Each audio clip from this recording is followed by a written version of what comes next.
It's hard to reimagine the optimism that was Design Indaba 2020. That was February. This is lockdown. Just over a month ago, the Think Tank Do Tank Super Conference had flown super creatives who are changing the world to rub shoulders with our local press.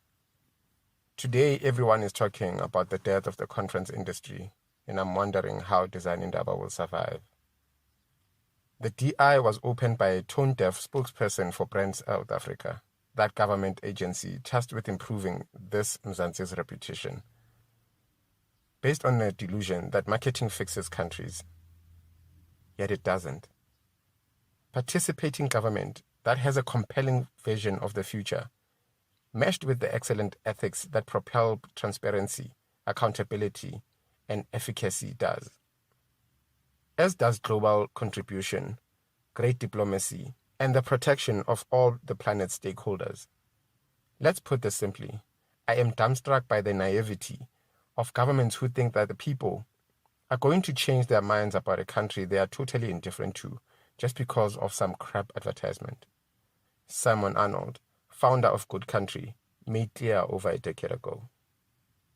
But that sheltered employment project is convinced of its fiction. Take a look at the tale that Brand SA spins about its formation. Brand South Africa was established in August 2002 to help create a positive and compelling brand image for South Africa. At that time, the world was unsure about what to think about South Africa, with many different messages being sent out by various sources. This did very little to build the country's brand, and it was evident that to attract tourism and investment, there was a need to coordinate marketing initiatives to make them more effective. This, when all you need to know is that AJ Gupta sat on Brand SA's board from 2006 until 2016. Remember the wasted Zuma years. Let's get back to the Design Indaba and the Brand SA mouthpiece who tells the audience how desperate our situation is, as if we already didn't know. The address is tone deaf. The speaker persists on instructing the incredulous, shuffling crowd that saving Mzansi is a citizenry job. But no one is listening. Everyone is waiting for the unicorn to appear. All anyone wants is Majozi. Sure, Majozi is what Harvard Business School professor Clayton Christensen calls disruptive technology. Transformation is, after all, not born of big ion and hybrid clouds. Humans are the real agents of digital transformation. While technology accelerates the pace of progress and enables disruptive innovation, the hard work of transformation happens in our psyches. In business, this translates to the CEO who has to reinvent himself, his hierarchies, and the legacy structures in a COVID instant. Transformation is the hard work of reinventing unimaginative structures and strategies that limit innovation, and using our imagination to invent new, better, and more benevolent ecosystems that do. Just as leaders enable transformative movements in enterprise, in society, intellectuals and cultural actors do the work of transformation by revealing to us hidden truths that illuminate the margins of society, so that we collectively and individually integrate what has been lost to self. This for the betterment of everyone and everything. One only needs to look at Fela Kuti, who called his music a weapon, to realize how impactful artists are as agents of change. As Kuti said to Hank Badowitz in an interview for the Letters book, Noise of the World, Non-Western Artists in Their Own Words. Music is supposed to have an effect. If you're playing music and people don't feel something, you're not doing shit. That's what African music is about. When you hear something, you must move. I want to move people to dance, but also to think. Music wants to dictate a better life against a bad life. When you listen to something that depicts having a better life and you're not having a better life, it must have an effect on you. The disruptive complexity of Kuti and the bright optimism of Sho Majozi may seem at odds, but both transverse the transpersonal and in so doing make their respective cultures more alive than ever before. In a piece for paper, Amira Rasul describes Madjozi's vitality born of imagination. Unlike many mainstream African pop artists, Madjozi raps in several different native African languages over tracks that are usually reserved for English lyrics, and on gqom beats that typically don't require much lyrical content at all. This unique ability means she has wide appeal, reaching audiences across the continent and beyond by speaking directly to them. A lifetime ago, Madjozi exploded onto the DI stage in a riot of color to rapturous applause. A story on legs, this artist entices her audience into her narrative with fashion, film, dance, music, and comedy. This is a genre-mashing, conversation-smashing performance that simultaneously reinvents and champions what it means to be Tsonga. Madjozi the Magician is a Pied Piper.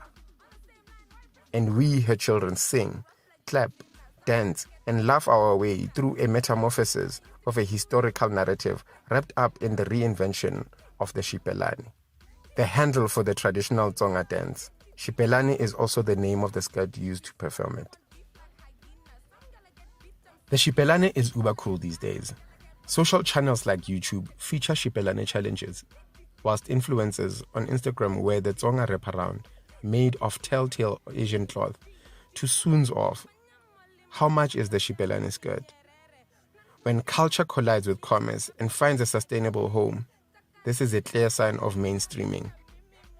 But in the case of the Xipelane, this particular Tsonga icon had to be wrestled out of a museum of shame. It's not an African idea to cover up the body, but the Xipelane says, I have the right to dress colorfully and lightly without losing my tradition.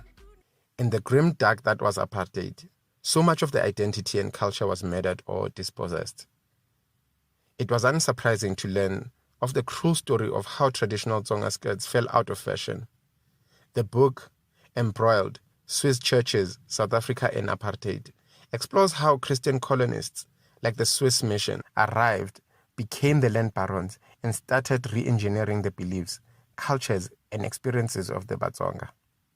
Wits Historical Papers lays bare the chilling intent of these initiatives, with a note from apartheid bureaucrat D.F. Malan that talks about the Swiss mission civilizing the heathen.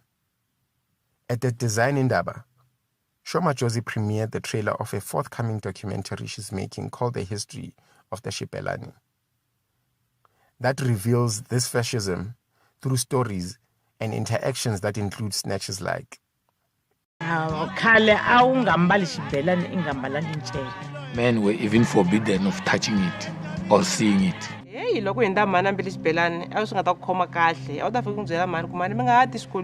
A revealing interview with an unidentified elder Tsonga woman wearing a Xipelane sees this dancer confess. The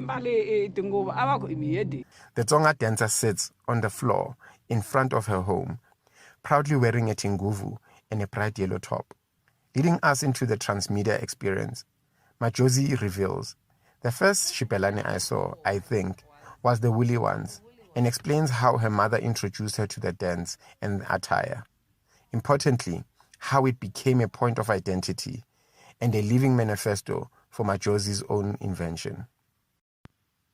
Madjozi was already famous in Africa off the back of her 2008 hit single Huku, when she exploded globally in August 2019 with her hit John Cena on Colors, the YouTube platform with a Zen-like square aesthetic.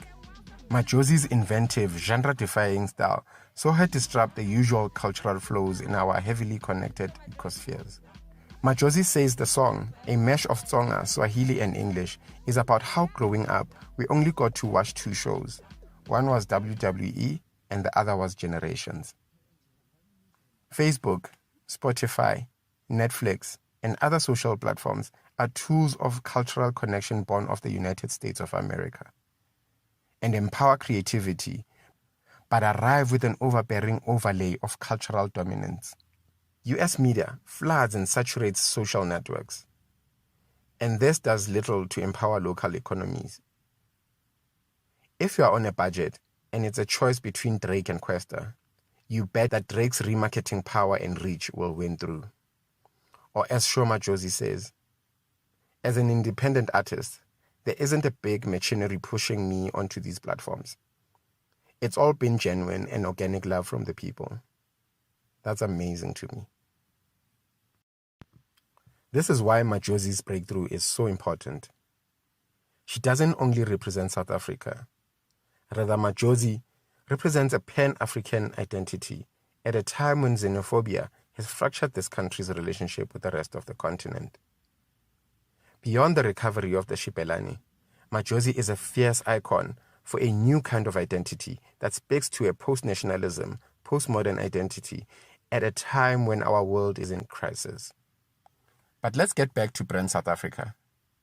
What should we do about the wasteful expenditure, given the government agency's sad history, rolling controversies, and endless leadership crises? Perhaps post-COVID, the government will hopefully shrink it a bit more, and they'll be integrated somewhere more useful. Brand SA was established in 2002. It has been 18 years. 18 years to exercise their fiction.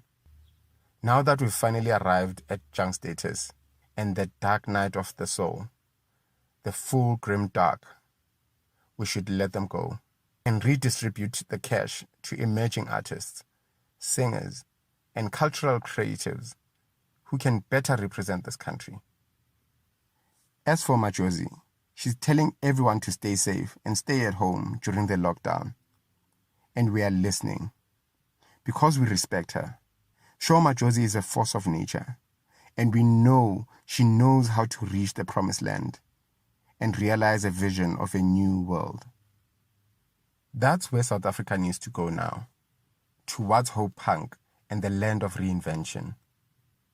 We need to separate ourselves from the grim dark that was the past.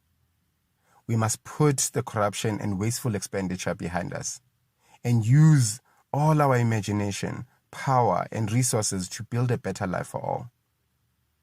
But we need a clear vision of the hard work we really need to do. Now is the time for our leaders to arise so that we might become more economically, politically, and socially inclusive, diverse, collaborative, transparent, responsible, accountable, and open. Let the Hope Punk revolution, COVID cocooned metamorphosis, become a heady, vibrant vein that propels our collective transformation and future. Wakanda forever.